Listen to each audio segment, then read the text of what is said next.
So today, I wanted to talk a bit about what it means to me to be a victim, why victimhood is such a bad thing, and how I actually left the victim mindset behind. We're going to be talking about that this week in episode 207 of The Relaxed Male.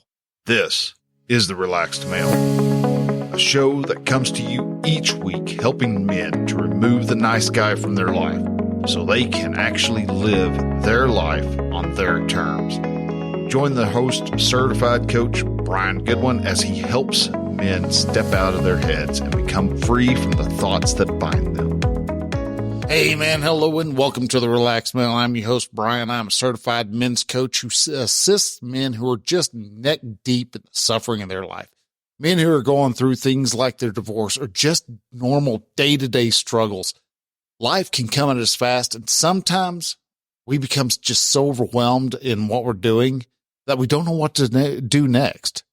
I help these men get to the root of their suffering, help them step back, breathe, relax so that they can actually enjoy their life. And in each episode, we look at what it takes to change our thoughts and how to look at life so that we can become better, stronger, more successful men on the other side without playing the victim. And that victim part is important because that's exactly what we're talking about this week.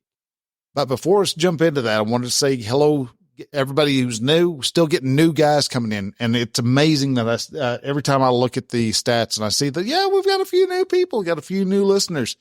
Hello, welcome. Glad to have you and glad that you're here listening. Hopefully I can help you through the problems that you're running into, whatever those problems end up having.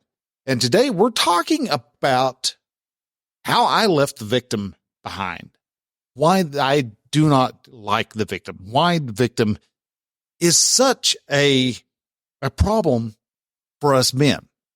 And to be able to share this out, I've got to step back all the way back to when I was young, because you can call it whatever you want. You can call it trauma, whatever. It's not trauma. It wasn't traumatic. I was young.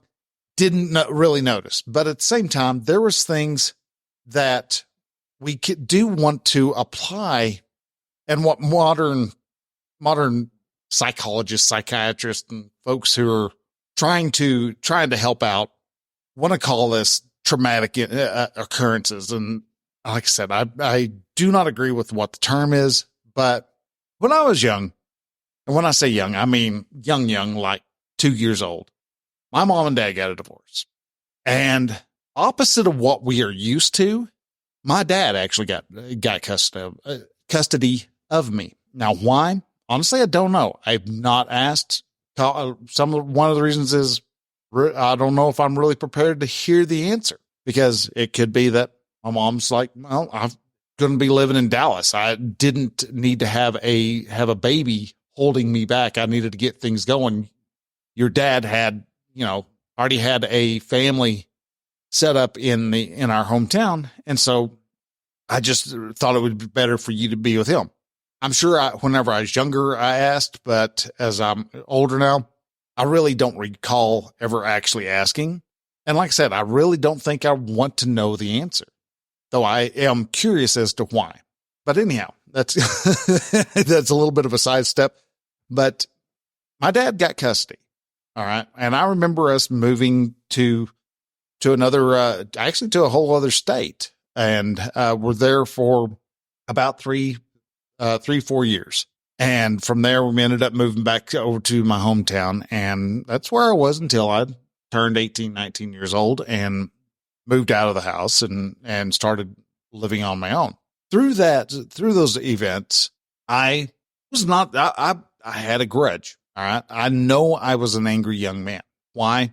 It could have been that I was blaming dad. Could have been blaming dad because dad, believe it or not, didn't discipline. Dad was not a disciplinarian.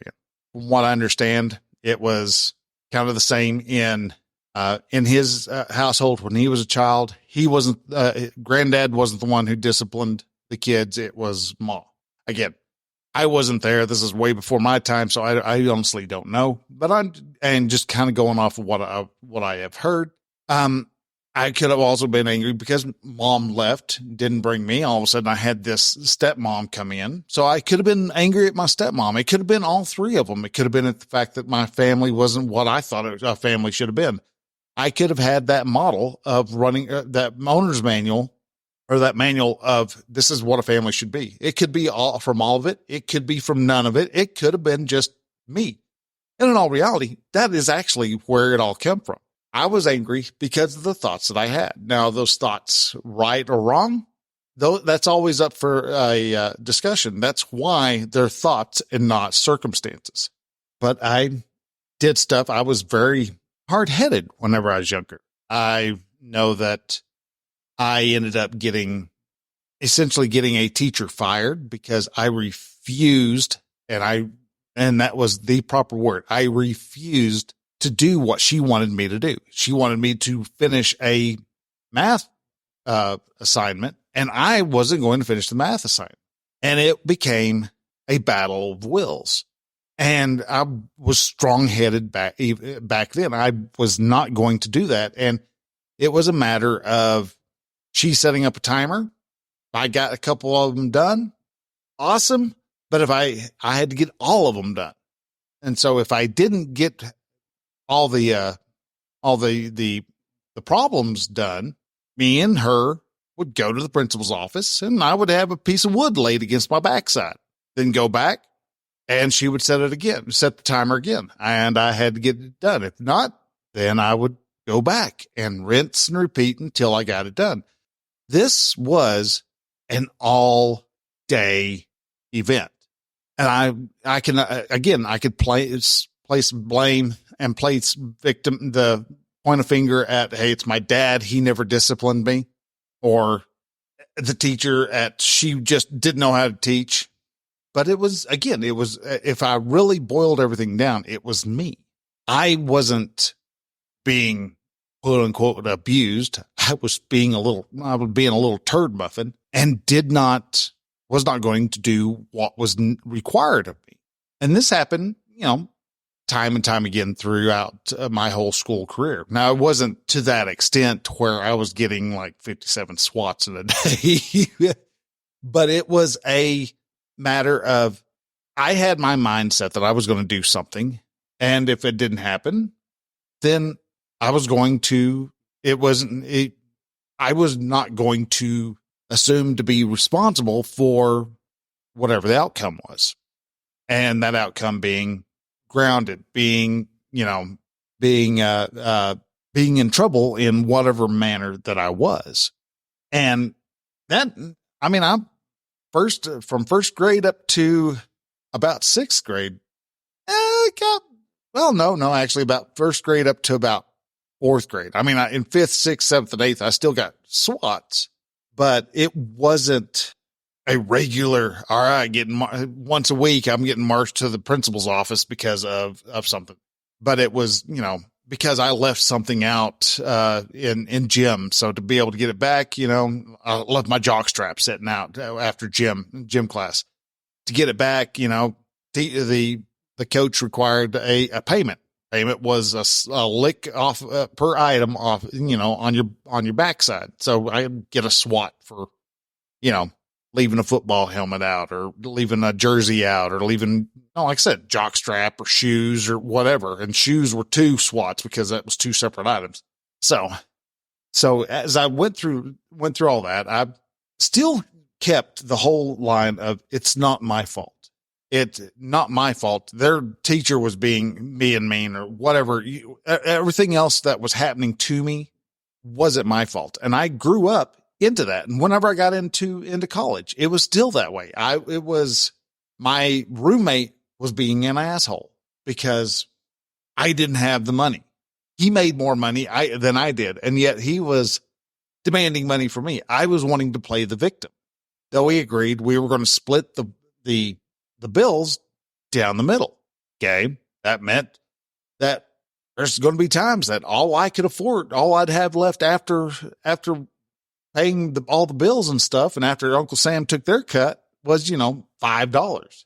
What am I going to do with $5? Well, I was going to go to Walmart and have to buy a couple of ramen noodle packages because they were like 18 cents at the time.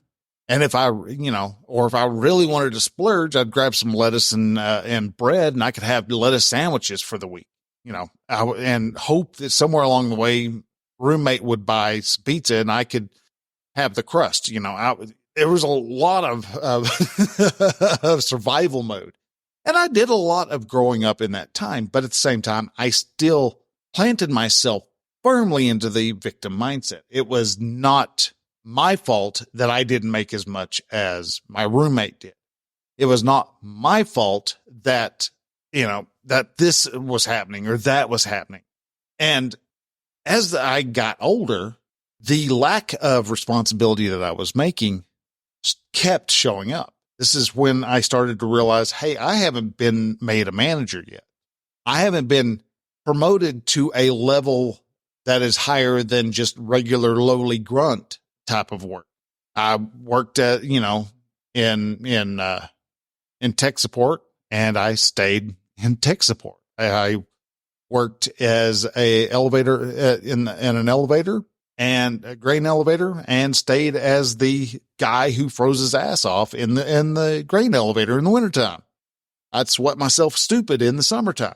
All that is because I didn't want to play the victim, because I did play the victim. I didn't want to take responsibility.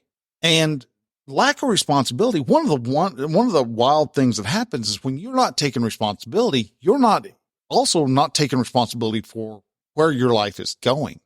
So as I started to have kids, and I met the girl that I was marrying, and I got married to her back in, like 97.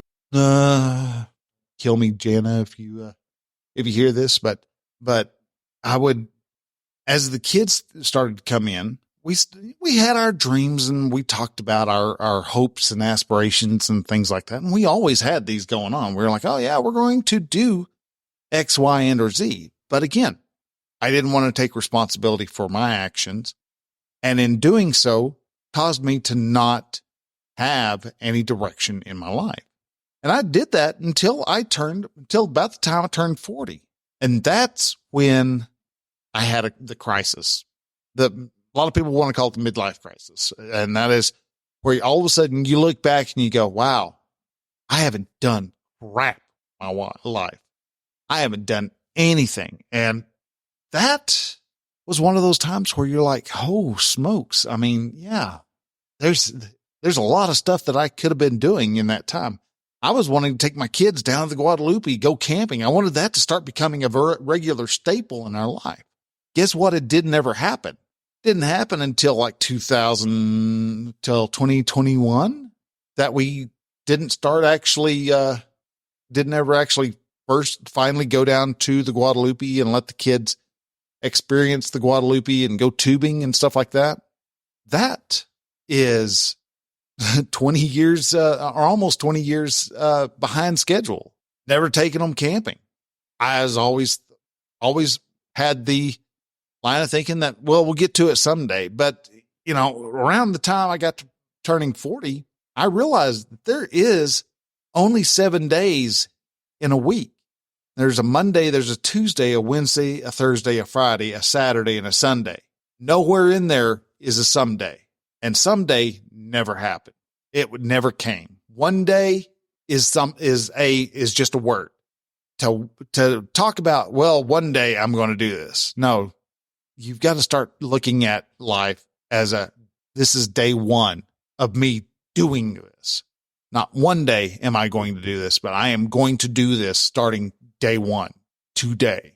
And when you're living your life as a victim and living your life without intention, you're just kind of floating. All right. You're just going with the flow wherever life happens to take you.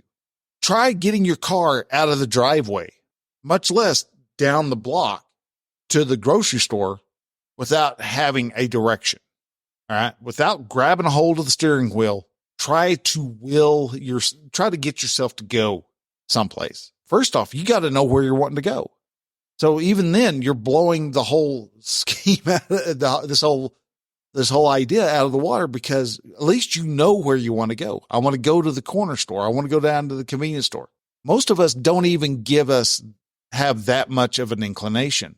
We just are, wherever life happens to go. No, you can't just go wherever life wants to take you. You might wind up in someplace nice and sunny, but there's a dang good chance you're going to wind up marooned on a desert hill or desert island, and there's only sand. You don't want to be there. There's no food, no water. There's nothing there. You're stuck. You have to have intentionality, and you can't do that if you're playing the victim. If you're playing the victim, it's not my fault. I wound up on a desert island that's nothing but desert. That's not my fault. Actually, it is. It's very much your fault, because if you hadn't taken the time, or if you had taken the time to at least decide where you want to go and to try to make a plan on that's where you want to go, you would have had a better chance of getting there than just you going, all right, well, let's see where we go. I'm just going to sit here and enjoy life as a bump on the log. I'm just going to be a couch potato, because I acted the victim in my early years. I lost a roommate that was a friend. I acted the victim, and he got tired of me acting the victim. And I lost a friendship out of it, because I wanted to act the victim. Because of my own stupid actions, I ended up getting another girl pregnant before me and my current girlfriend got together, or not current girlfriend, but the girlfriend back then, before the girlfriend that I lost, we got together, but I never told her that I had a child, and I wanted to blame her for the fact that she got angry. I wanted to play the victim. And before that, I lost the girlfriend. I almost lost my marriage because I wanted to blame my wife for not providing her, quote unquote, however you wanted to describe it. She didn't want to have as much sex with me as I wanted her to have. And so that was her fault. It's not the fact that I was not being a person worthy of wanting to have sex with. I was just the guy who wanted to blame my wife for the reason why she didn't want to have sex with. When in all reality, okay, yeah, she could have. But if I'm not being a turn on to her, then why would she want to? I was just going to work, coming home, sitting on the couch, sitting in front of the computer. And that's all my life was. I'd get up, I'd get home from work, sit in front of the computer, work, do stuff on the computer until, 11 o'clock at night, go to bed, get up in the morning, go to work, come home, sit down in front of I wasn't doing anything that would stimulate a conversation or a connection with her. And for that, I almost lost my marriage, because all of a sudden I was wanting to blame her for the lack of intimacy. And so I started trying to look for intimacy other places and found someone who was kind of interested, acted like she was interested in. Thankfully, my wife found out about it before it got too far. And doing so, I probably would have completely shot my marriage to pieces, and I would be I'd be a divorced man. There was the time that I wanted to play the victim, and that cost me a promotion, because I did get a promotion once. I did become night dispatch once. And first thing out of my mouth whenever I first said it was, let's not screw this up, which means that I screwed it up. I screwed up that whole situation, but wanted to say that it was not my fault, which put me back in a truck again. But again, around the time I turned 40 was whenever I started realizing the victimhood doesn't provide any help. All it does is it makes you play small. Playing the victim, all it does is cause you to not rise up above whatever it is, your problem you're having. You're not looking at what you did to cause a problem, because you did have a part of that scenario. What part did you play in that scenario? And I get some of y'all are standing back going, oh my gosh, you're wanting us to victim blame? Yes. Yes, victims are not worth the respect that you try to give them. They do not earn respect.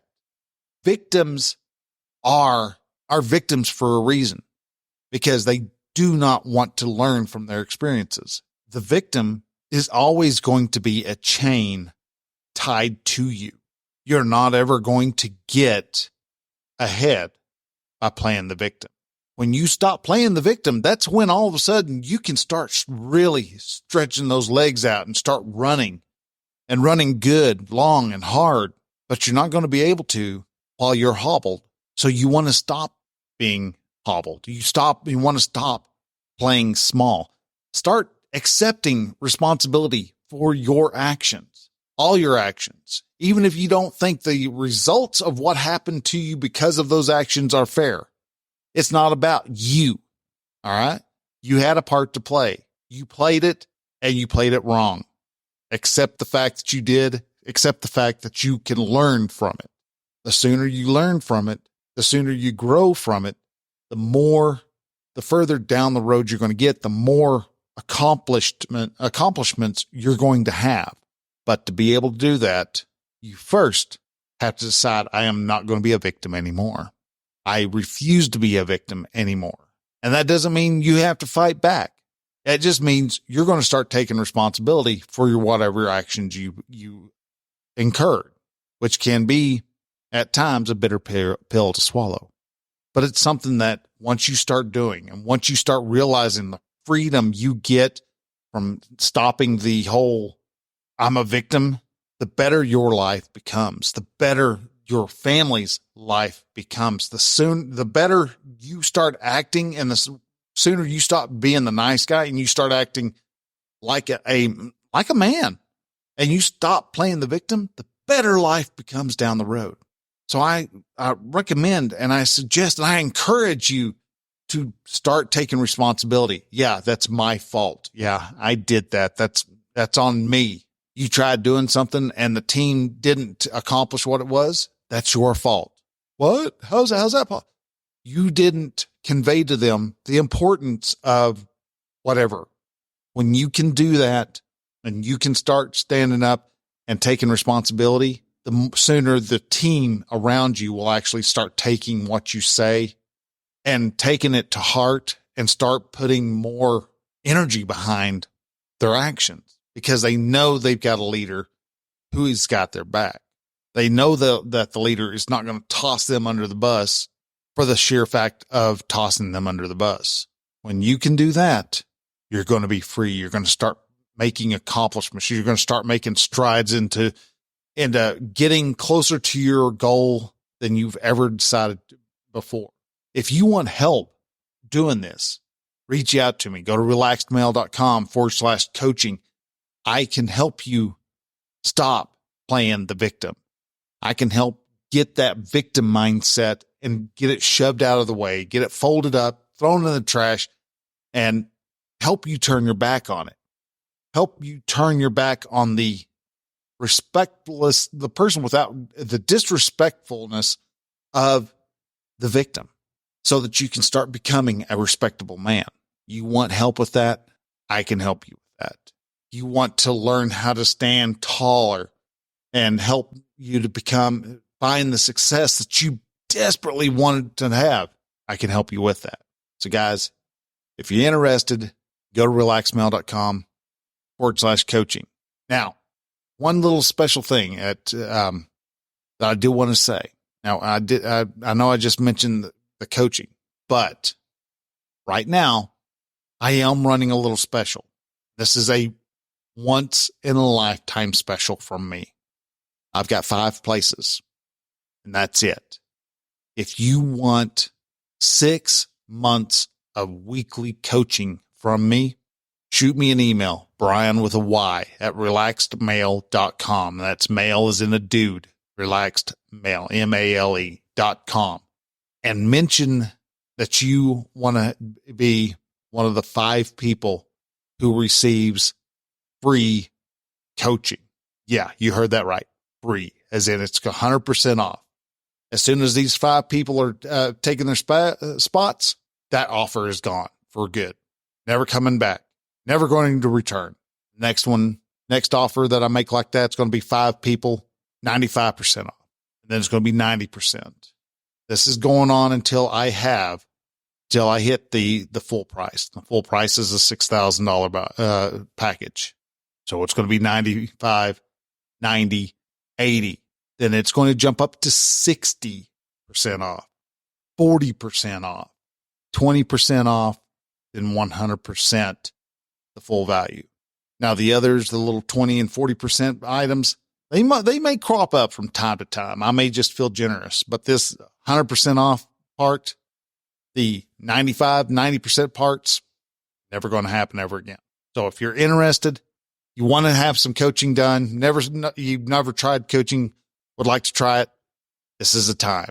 And just the only way you can sign up for it is you have to send me an email, Brian with a Y, BRYAN at relaxedmail.com.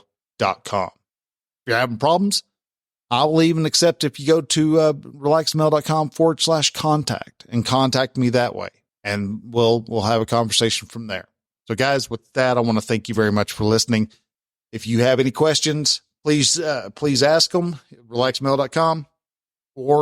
And if anything on this resonated with you, got you to thinking, got you to stirred something within you, please share this out with your group. Share this out with the men in your life. Share this out on your Facebook or your Twitter and your threads and take a screenshot, share it on Instagram, tag me in it. I would love to have a conversation with you. Love to reach out to you and talk with you. Let people know that the Relaxed Male is around, because that's the only way we're going to grow. I'm doing what I can to spread the message. You can help me out. You can do me a big favor by just sharing this out, sharing it onto your Facebook page, sharing it onto your Twitter or X and Threads pages. Share this out. Let them know that we have a movement called the Relaxed Male, that we're changing the way men think of their lives. So guys, with that, I want to thank you very much for listening. Y'all have a great rest of the week. Till then, bye.